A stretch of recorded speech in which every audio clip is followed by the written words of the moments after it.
Buot ka bang mahibalo kung unsa ang mahitabo niining mga nangamatay nga niya diri sa adlaw unya sa paghukom sa Ginoo or sa adlaw unya sa pagpamanhaw? Apan una niya na suginlan ko ikaw nga ikaw ug ako makasinati gayud sa kamatayon.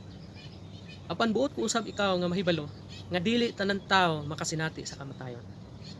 Ug kini ang ato ang hisgutan karon. Ang unang Korinto kapitulo 15 bersikulo 51 ngadto na sa 53 nag-ingon. Mao kini ang misteryo. Dili ang tanan kanato mamatay apan kitang tanan kalit nga mga usab. Dili kitang tanan mga matay apan kalit kita nga mga usab. Kano sa man ni mahitabo?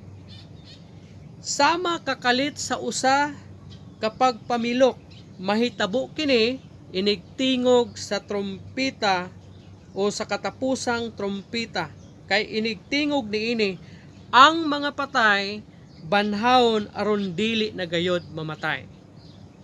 So inigtingog unya sa trompeta sa Ginoo ang mga nangamatay banhawon aron dili na gayod sila mamatay.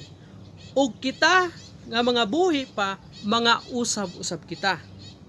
53 kay kining lawas nga madunot kanang imong lawas, imong unod, imong panit nga madunot kinahanglan magsulob sa pagkadili madunot ug kining lawas nga mamatay kinahanglan magsulob sa pagkadili na mamatay.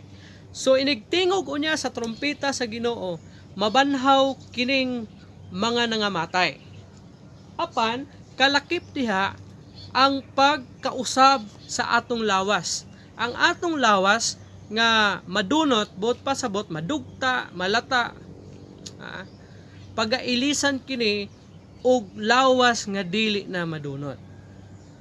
Ang pangutana, kinsa ba kining mga tawhana?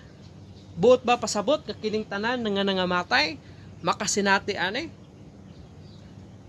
Atong tan-awon ang unang Tesalonika kapitulo 4 bersikulo 14 ngadto na sa 16. Atong patubagon kung kinsa bagyod ang makasinati niining pagkabanhaw. Ingon pa sa 14 sa unang Tesalonika, kita nagtuo nga si Jesus namatay ug nabanhaw. Busa tungod kang Hesus banhawon ug dad-on sa Dios uban kaniya kadtong nangamatay nga nagtuo kang Hesus. Subuot pasabot dili tanan kining nangamatay nga ni adria pagabanhawon. Kung dili ang giingon pa sa Tesalonika kadto lamang nagtuo kang Hesus o kang Jesus Christ ingon nga ilahang Ginoo ug manluluwas mao lamang ang makasinati niining ginatawag pagkabanhaw. Sama kan Jesus Christ na sa diha nga siya namatay pagkatapos sa tulo ka adlaw siya nabanhaw diha sa iyahang lubnganan. Padayuno nato sa 15 nag-ingon siya, ang pagtulun-an sa Ginoo nga gitud kaninyo mao kini. Kita nga buhi pa inigbalik sa Ginoo dili maguna ni adtong nangamatay. So adunay sistema unya inigtingog unya sa trompeta according pa sa Korinto nga ato ang gisgutan. Mauna kining mga patay according pod sa Tesalonika pagabanhawon ug kita na mga buhi magsunod kita niini na mga patay. Ug kini na mga buhi nga magsunod sa mga patay kadto ra usab nga nagtuo kang Jesus Christ ingon nga ilahang Ginoo ug manluluwas sa ilahang kinabuhi. Bersikulo 16. Unya mabati ang singgit sa pagmando ug ang tingog sa arkanghel ingon man ang lanog sa trompeta sa Dios ug mukunsad sa ang Ginoo gikan sa langit. Mao'y unang mabanhaw kadtong nangamatay nga nagtuo kang Kristo.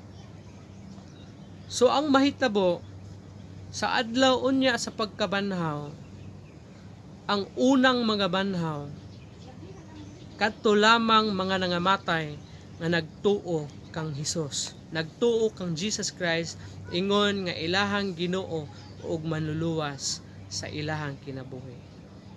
Pangutana, kung ang mga nagtuo lang kang Jesus Christ ang mabanhaw, o ang nagtuo lang kang Jesus Christ ang nga buhi, ang mukayab paingon sa langit, nga magsunod sa mga nangamatay, nga nagtuo usab sa Ginoo, unsay mahitabo niining mga wala magtuo kang Jesus Christ? Higala kay mga igsuon ko, pagabanhawon usab sila. Kano sa mahitabo?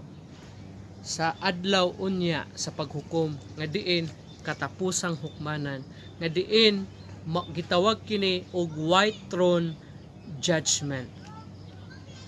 Diin ang tanan nga nangamatay, dautan o matarong muatubang sa hukmanan unya ni anang adlaw. Ug ni anang adlaw adunay duha ka klase nga libro ang pag-aablihan. Ang usa ka libro o sa maayong binuhatan, ug ang usa ka libro sa kinabuhi.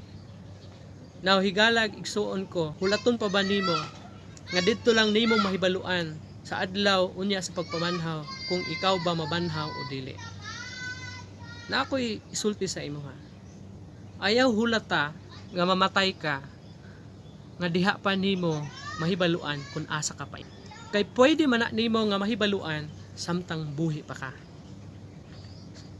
Sa unsa nga pamaagi, ang Juan 1:12 nag-ingon, sa tanang mituo ug sa tanang midawat sila gihatagan og katungod na mahimong mga anak sa Dios.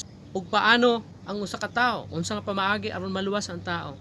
Pinaagi kang Jesus Christ. Walay lain nga nagpakamatay kanimo ug kanako kundi si Jesus Christ lamang. Walay laing pamaagi aron moadto ka sa langit. Si Jesus Christ lamang. Dili ang imuhang pagkarelihiyoso, dili ang imuhang pagkabuutan, dili ang imuhang mga maayong binuhatan. Kay kanang mga maayong binuhatan resulta na sa imuhang pagka magtutuo sa Ginoo. Si Jesus ra gayod ang bugtong pamaagi aron ikaw makaadto sa langit. Juan 14:6 nag-ingon, ako ang dalan ug ang kamatuoran, walay makaadto sa akong amahan kundili pinaagi kanako. Kinsa nag-ingon ana? Si Jesus Christ mismo. Ug walay lain pod nagipadala diri sa kalibutan aron ikaw maluwas kundili si Kristo lang. Dili ang imong relihiyon, dili ang imuhang pagkadato, dili ang imuhang pagka-educated, dili ang imuhang pagkabuutan, kundili si Jesus Christ lamang gayud. Siya lamang ang nagpakamatay diha sa krus aron ka maluwas ug aron usab ako maluwas. John 3:16, Juan 3:16, kay gihigugma sa Dios ang kalibutan ug tungod ni ana gihatag niya ang iyang bugtong anak aron ang tanan nga motuo dili mamatay kundi makabaton og kinabuhing walay katapusan. Tungod sa dako nga gugma sa Ginoo, siya nagluwas kanimo ug kanako ug kanatong tanan. Ug wala nay lain pa nga nagluwas kanimo ug kanako. Si Kristo lang. So unsa ang imong himuon? Imong tuuhan, imong dawaton, ingon nga imuhang Ginoo ug manluluwas diha sa imuhang kinabuhi. Ayaw hulata nga didto pa ka mo decide kung mamatay ka na. Or ayaw itugot na ang mabilin nga buhi maoy mo decide kung asa ka paingon. Kay kung patay na ka, wala na kay mahimo. Ang imong mga minahal sa kinabuhi, wala na po'y mahimo alang kanimo pag mamatay ka. Hebrehanon 9:27, human sa kamatayon, paghukom. Ug wala na ilain pa na mga seremonyas. Pagkahuman sa kamatayon, judgment tayon. Ang pangutana, andam pa ka. Kini ang hinumdumi, kitang tanan mga matay. Ingon pa ang Ecclesiastes chapter 3, adunay panahon sa pagkahimugso ug adunay panahon sa pagkamatay. Moabot gayud ang panahon na mamatay ka ug mamatay ako, mamatay ta. Ang pangutana, andam ba ka mohatubang unya sa imong magbubuhay? Kini ang hinumdumi. Ingon ang pulong sa Ginoo, ang atong lawas mubalik gayud sa abog. Gikan kita sa abog, upauli kita sa abog. ayaw hulata nga moabot kanimo ang kamatayon or una pa nimong sayron kung asa ka paingon. Ayaw pud pa desisyon na ang mga buhi nimo nga minahal kinabuhi kung asa ka paingon. Kay kining desisyon na personal gayud. Personal nimo kini siya nga desisyonan diha sa imuhang kinabuhi. Kung asa ka paingon kung ikaw mamatay na. Kana lang og daghang kayong salamat. God bless everyone.